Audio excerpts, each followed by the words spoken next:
Hi, I'm Sonu from Living in Color with Sonu, and I'm here for 10 design solutions to kick off your New Year's resolutions. And today we're here in the New York apartment of the famed designer extraordinaire, Jamie Drake.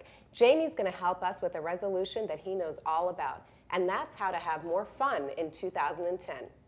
Hi, Jamie. How are you? I'm great, Sonu. Thank you. How are you? I'm good, and I am so excited to have you talking to us about this particular resolution, and that's how to have fun. Well, fun is a good resolution for any year, including 2010.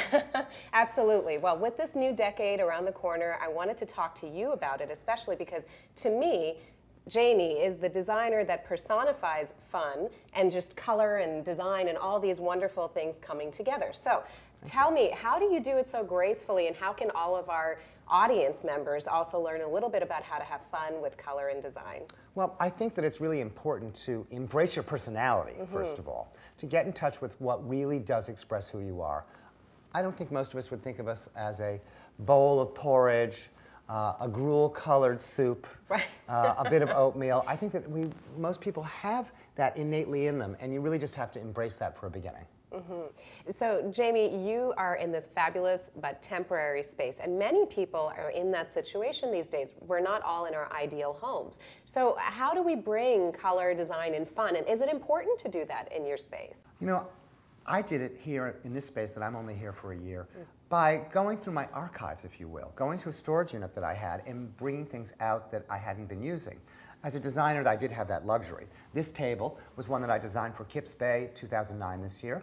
It was a custom with Swarovski inserts, and so I brought that here.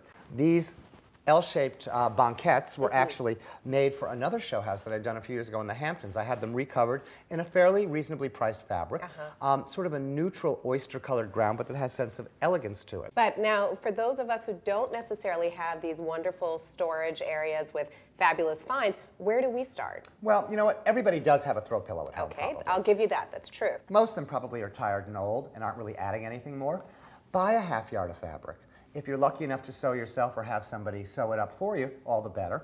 If you don't, buy a pillowcase that's ready-made and maybe tie it in knots in the corners so give it a clever look. Another thing could be just to go and shop your own home. Maybe there's a chair in the corner of the bedroom that just is stuck there, that you haven't been doing anything but throw clothes on. Bring that out possibly to the living room and shift things around. Thanks, Jamie, for sharing those fabulous ideas with us. My pleasure.